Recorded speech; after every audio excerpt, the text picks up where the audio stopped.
I spent most of that time either in bars or at home.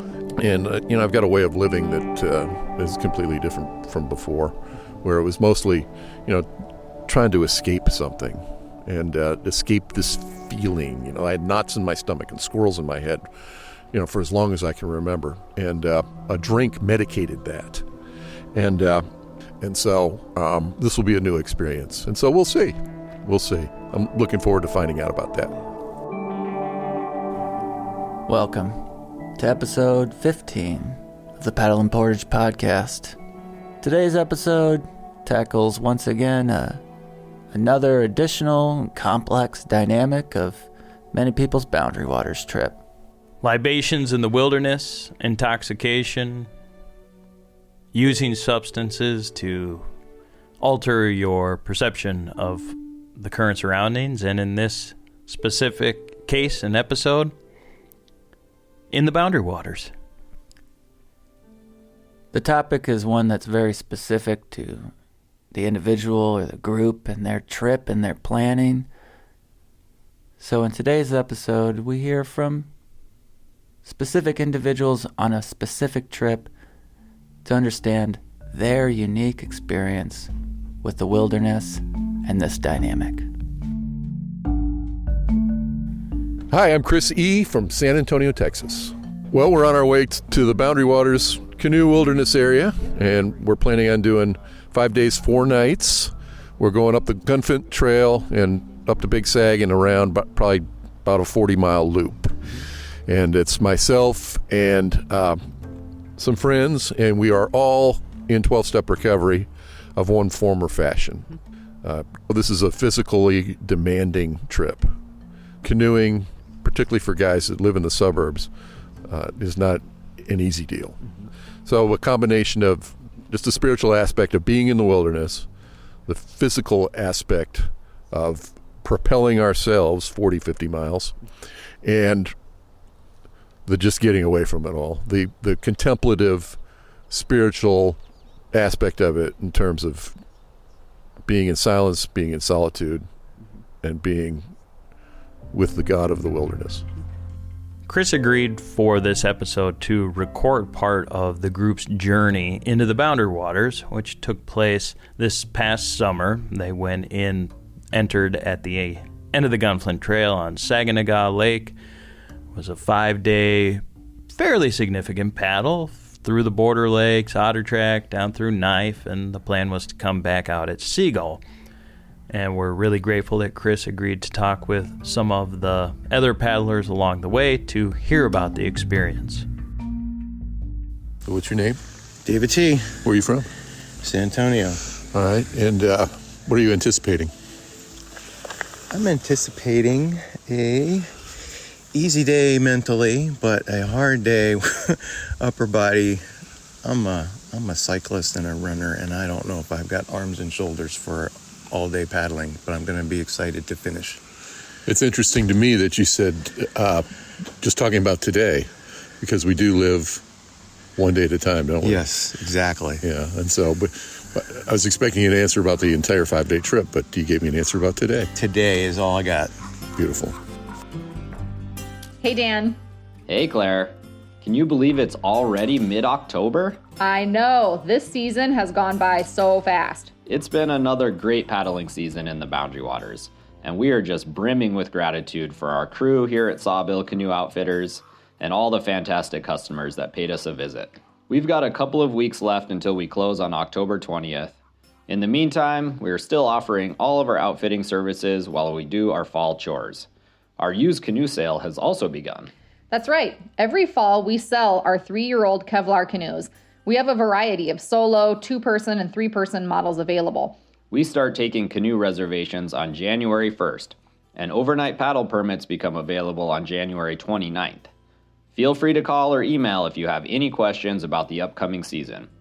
We will also be keeping up our blog throughout the winter, so swing by sawbill.com and check it out and stay in touch with us. Have a great fall and winter, everyone. See you next spring. And what's your name, sir? My name's Thomas. Thomas, where you live now? I live in Hampton, Virginia. All right. And what's your reflection for today? I think that the theme that keeps coming back in my mind on this trip is community. And I've drawn much closer to my brothers that I've known for a while and my new friend that I just met, new friends that I just met. And I've come to trust them and rely on them without any evidence. So it's a really amazing exercise of faith.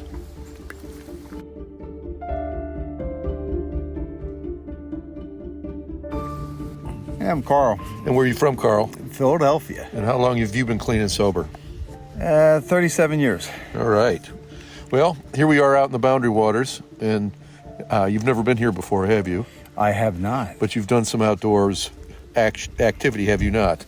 I have. In the recent couple years, I hiked the AT, Georgia to Maine, did the PCT from Mexico to Canada, and I was doing a Continental Divide when my knees gave out, hence canoeing begun. So canoeing, I don't need my knees as much. Although we did some portaging today with mud up to our knees, it was quite the challenge, unexpected.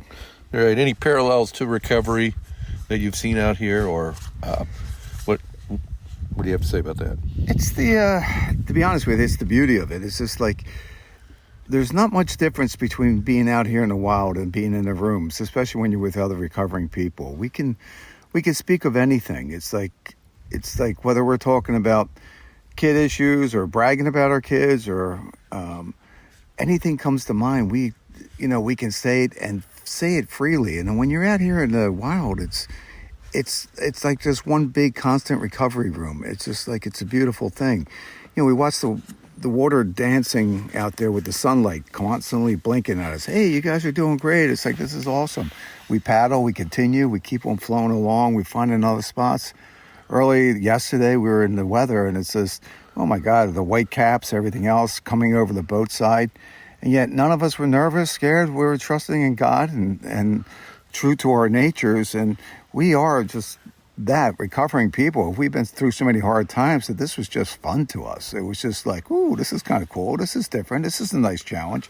And that's the beauty of life. It's like in recovery. It's like there's no difference between canoeing and hanging out with other recoverants, especially in the wild. It's just like, the main thing is, like, you're out here, it's one big room. It's like, it's secure. You feel safe. You're with the right people.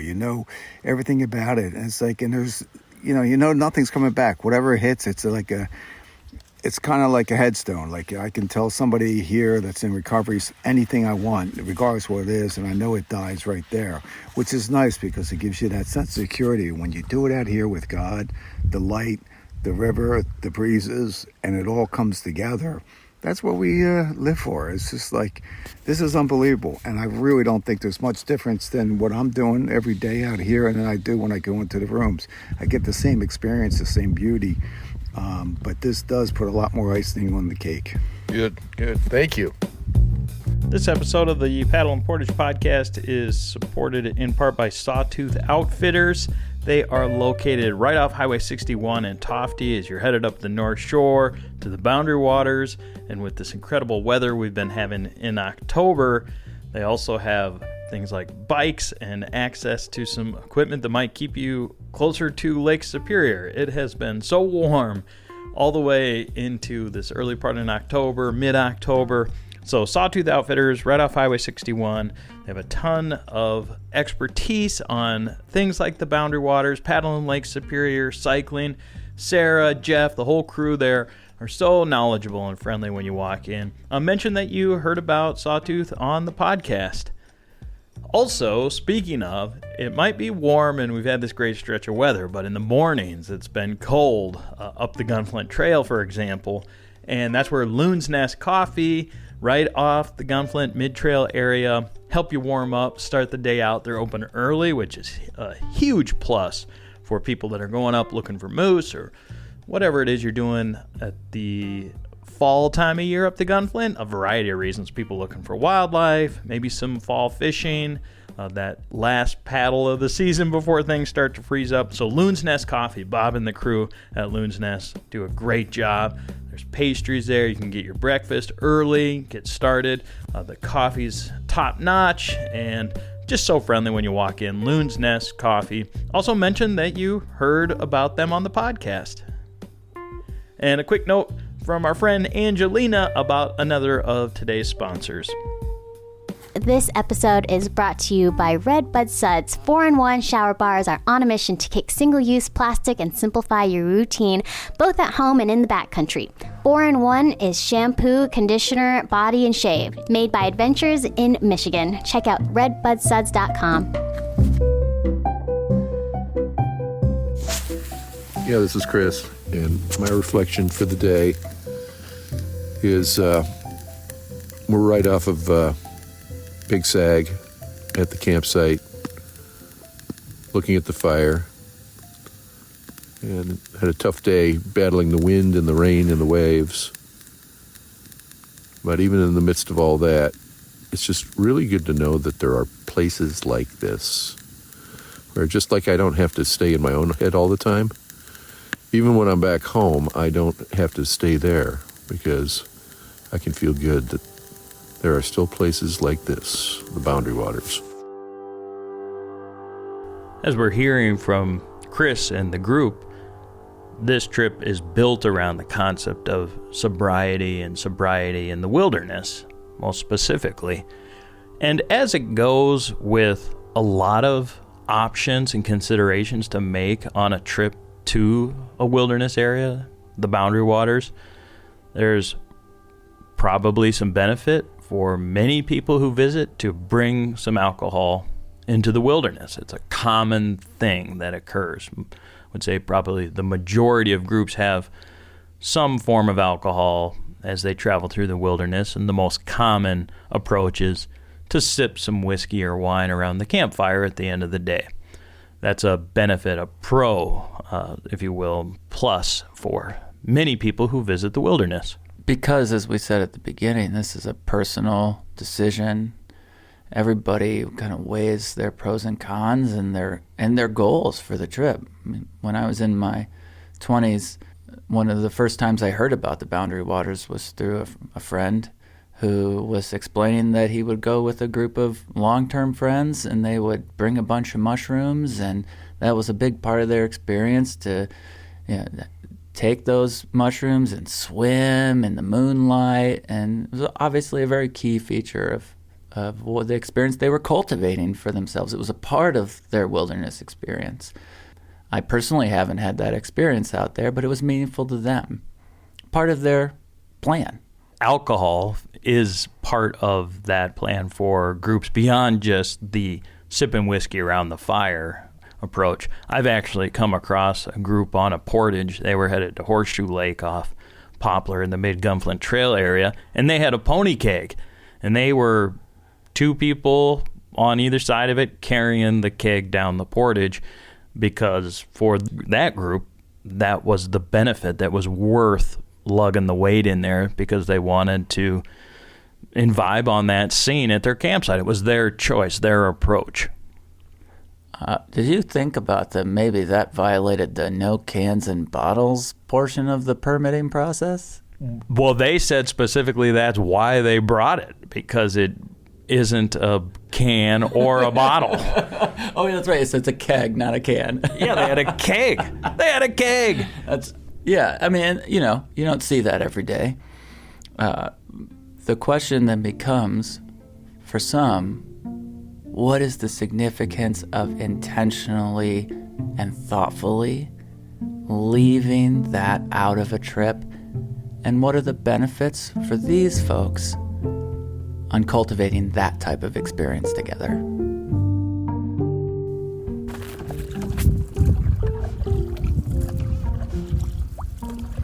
Yeah, 4 of the 5 of us are in recovery and active in recovery. AA and NA and other A's. And so each night around the fire, we have a topic, some reading from our friend Tony Jones's book, The God of Wild Places, a reading from recovery literature, then some reflections. We're meditating based on the theme of that day. And it's been really enjoyable. last night's topic was silence, stillness, and solitude. And in recovery, that's kind of a new concept for us. One thing my sponsor used to say is, you can tell an alcoholic when they're talking because their eyes are too close together. I said, what do you mean? He said, every sentence starts with, I this, I that, I this. And we have a propensity to run our mouths, for sure. And, obviously medicating something. But out here, as time goes by, after a couple of days, you get into the rhythm of the outdoors, of nature, of the wilderness, of the paddling, and each other, camp. We're able to start to slow down, start to maybe wander off on our own a little. We sit quietly with our own thoughts. That's part of the beauty of this, because there's no other distractions. What's most potent to me about these stories and this trip is the intentionality around it. So often it's easy just to go with what's familiar. And for years, I went into the Boundary Waters with what was familiar, which was at least one full bottle of whiskey. Plastic container, bottle, or... Yes. Rich and rare, reserve, Canadian. R&R. And it was easy because that's familiar. And after a period of time where that dynamic dominated my life, I got to intentionally have 3 years of none of it, no alcohol in my life and in the wilderness. And I got to explore what it was like to be in the wilderness through that experience and that lens. And I'd say especially the contrast of those two things has been valuable to me and valuable to my relationship to the wilderness and myself. Right, and for me, I've never had a drop of alcohol in the Boundary Waters Canoe Area Wilderness, and I've talked to you about that before. I think it's fine for people. I think it's great, actually, in many instances when people vibe on sipping some whiskey around the fire. The keg in the Boundary Waters seemed a bit much, but hey, no judgment. It's just like, well, that'd be obnoxious to camp next to that group at the very least. You would not do that, and nor would I. And I'd say many people probably fall in line with that. There are, I think, inherent risks and rewards to these decisions. You're going to carry extra weight. That challenge may benefit you and be worth the reward. But there are tangible risks to being intoxicated.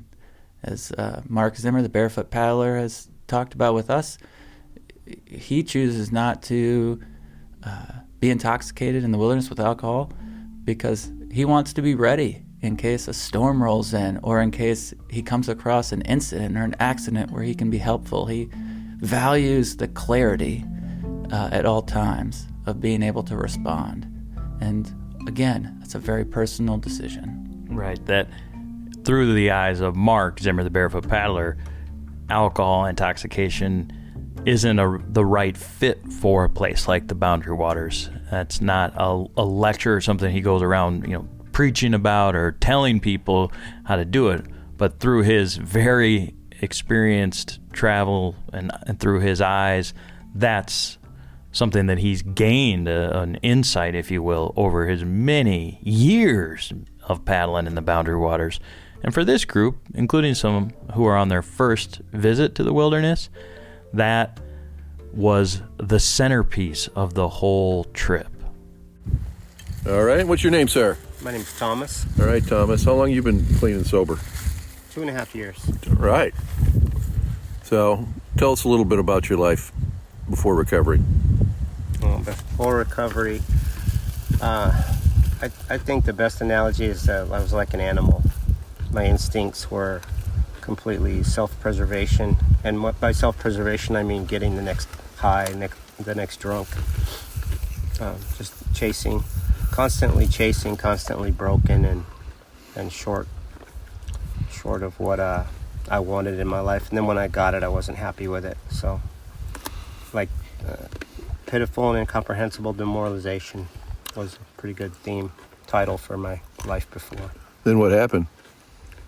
I finally hit the bottom that I consider not a rock bottom, but when I stopped digging, I finally did what had been suggested for the last 20 years, prior to that, and I just started telling the truth, doing the uncomfortable work, following directions, being where I said I was going to be when I said I was going to be there, keeping my word, and my life today is so full of abundance, and this trip is a perfect example of that abundance. There's so much to experience, and not just in the great wild and in the outdoors, but in the relationship that we're making, the five of us, that sense of community, that sense of dependence and trust, dependence on each other, and trust that I'm going to be okay as long as I'm surrounded by this community, and that's exactly how my recovery community works too. Beautiful. Yesterday you told me something that was funny when we were eating summer sausage on the trip here.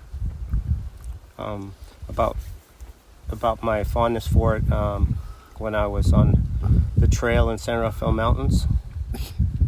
We one of the knuckle dragger buddies from the oil fields that I worked with was an outdoorsman, and we brought all this D-high food, and he brought bagels, summer sausage, and cheddar cheese.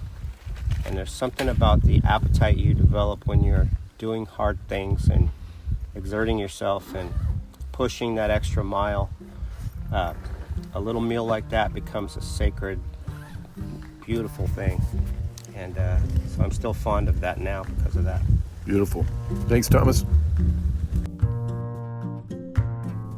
Grand Marais' own Stone Harbor Wilderness Supply is going through a change of ownership. It's been a staple here in the Wilderness Edge community on the east side for folks planning and preparing for all sorts of adventures. And the best of news right now is part of that transition of ownership is a massive sale.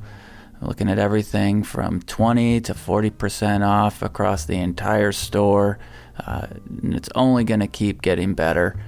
Just head into Stone Harbor Wilderness Supply to check it out. If you want a little walkthrough of the shop with Joe Fredericks and I, check out Paddle and Portage YouTube channel to see the canoe that Joe and I walked away with, Kevlar, and a glimpse into what's going on at Stone Harbor. It's day 4. We're on the end of Alpine, in camp, sitting in front of the fire. We've had coffee. Breakfast is coming. Here's Thomas. Hi, Chris. So I think if I was going to bring something back to the world from this experience, specifically about recovery and finding God in the wild, there's been things in this trip like that are specifically like essential to my recovery, and but I think about it, and there's things in every experience that are essential to my recovery. I go to work, I have to deal with an asshole, and I come to accept the asshole. I don't weigh in. I don't try to fix the asshole.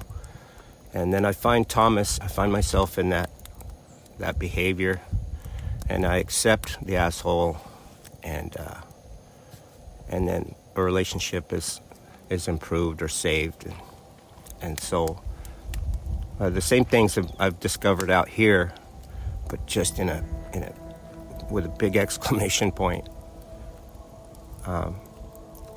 With pain and with definite dependence on my fellows. I need my fellows to do this. I need their experience. I need their help. I need them to lift the load that I'm trying to carry. I need them to confront me. And I don't find that at work.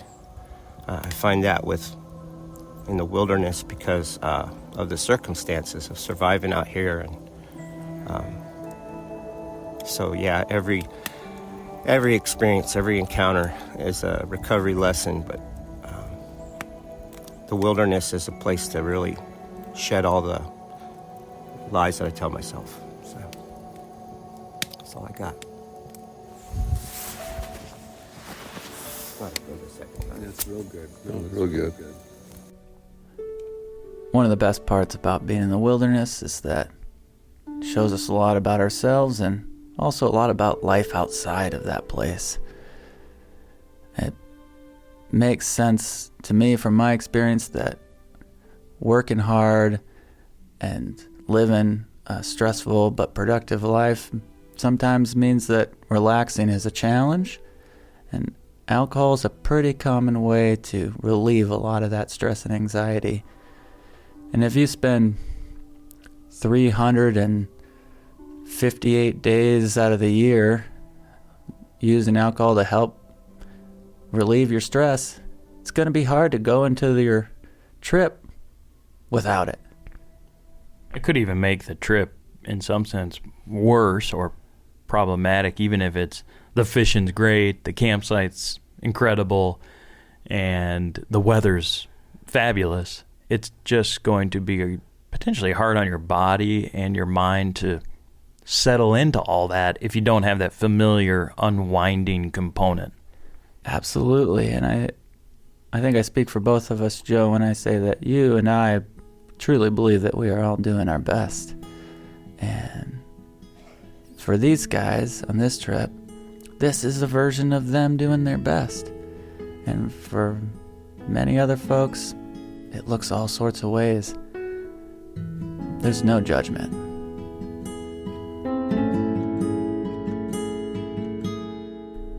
Just a quick break from the episode. We're in October now, which is a dangerous time to be paddling in the boundary waters, or it can be, even with the warmer temperatures that we've seen this year. That water's still going to be getting cold, and there's a campfire ban on for the boundary waters. It was enacted October 1st, so it's probably going to be a really quiet fall out across the boundary waters. One place that won't be very quiet is Minneapolis. At the Minneapolis Events Center on October 19th at 5 o'clock, Friends of the Boundary Waters are hosting their annual gala. It's the Friends of the Boundary Waters Northwoods Gala in Minneapolis at the Events Center, Minneapolis Events Center, right in the heart of the city at 5 p.m. on the 19th of October. The tickets have closed for that, but maybe you have one of those tickets, or if there's just going to be a lot of information in the lead up to it. Check out the Friends website, friends-bwca.org, or you can follow them on social media. Of course, they've got a robust presence on social media. Enjoy the event on the 19th for Friends of the Boundary Waters, and paddle safe this October. One person who was on this trip with the group paddling sober through the boundary waters is an old pal of the podcast who we heard from on episode 5, Tony Jones, Minnesota author, and his journey of spirituality with the wilderness. He wrote the book, The God of Wild Places, and this group, in addition to paddling with Tony on this trip, was reading that book along their journey. And Chris caught up with Tony on one of their final nights in camp. On the east end of Seagull, sitting around the fire. And Tony, what were your impressions of the group here? And what's significant about what you've seen here? Well, I was just reflecting on, I've led a lot of trips out here, and to have you guys, 4 guys in their 60s. I mean, look, one thing is you see people paddling out here.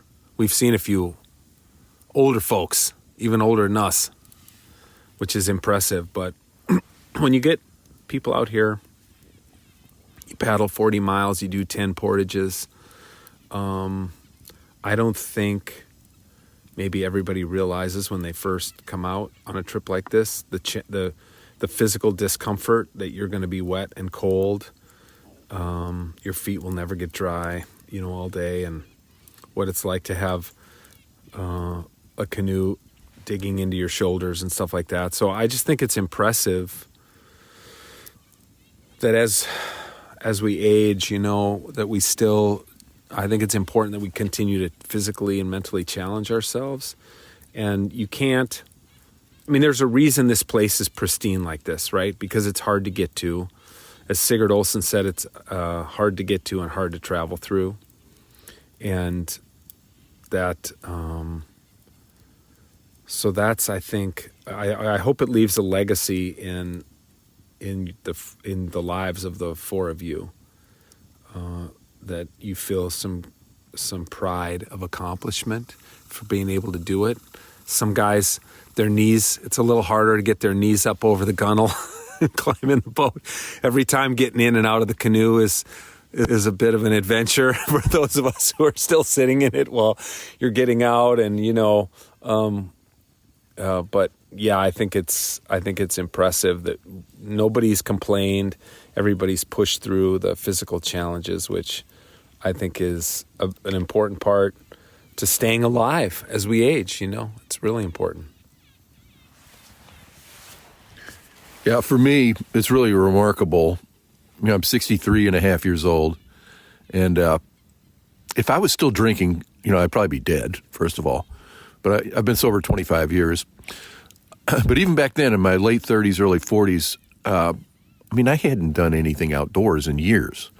I had a moon tan from being inside the bars, the neon moon. And so I started exercising pretty soon thereafter. And remember at the gym, I would tell young guys, say, hey, guys, don't drink, don't smoke, don't compulsively overeat, and don't not exercise. Because those are the four things. Yeah, those are the things I was doing. And, I'm just super grateful. And it's a gift of recovery to be able to be out here and at our age still be able to do this. And I'm grateful for that. It's a gift of recovery.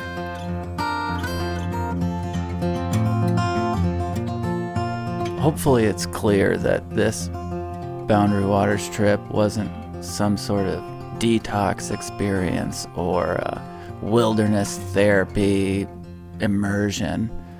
These were a group of men who wanted to explore deeper, meaningful connection with each other and with place, and wanted to do it with the common shared value of their sobriety. And that's what they got. Right, it was a journey of fellowship as much as it was a journey of travel and the land and portaging and paddling, and it was deeply rooted in, I'm doing this with people who are having this new approach to life. It's a beautiful thing in our amazing place. That's why we love the wilderness, because it is a natural container and cultivator of these connections. And we must say that we know there are many ways to do that. There are many ways to find fellowship and connection, and we want to know from you, our listeners, what that looks like for you. And if it involves different substances, different maybe indulgences, we want to hear from you, because it's important that we all get to share our own journeys with it. And send them our way. We want to hear your journey as much as anybody else's. The best ways to get a hold of us are to send an email to me, joe@paddleandportage.com, or contact us on our Instagram account, Paddle and Portage. Facebook's great too. However you want to get a hold of us. And we're also excited to announce that we have opened an office in Ely this month in October. And paddling. Get on, baby. So come on, Ely. We now have an office in Grand Marais and in Ely. And stop by any of the offices to say hi to us when the lights are on. We love to see you in person outside of the big events like Canoecopia. Now with these 2 offices, that's a great way for us to do that. And check the bonus track coming out on the podcast thread with one. No, don't spill the beans. With you gotta go. No, don't say it. One of. Don't say who it is. You gotta go to Pedal and The Portage. person's name is. Just. Yeah, all right, I won't say anything. Shut your mouth, Joe Fredericks. You shut it. Like to sing when I paddle canoe, feeling not thinking if the strokes are true. We're gonna get through to the other side. Out in the night, the waves beat the shore. You can hear them pounding, you can hear them roar. Oh, roll me, rock me in my dreams. You can roll me, rock me in my dreams. So I like to sing, I love to dance. I play the fool if I got the chance. All around the campfire light, all around campfire light, all round, all round, all round the campfire light.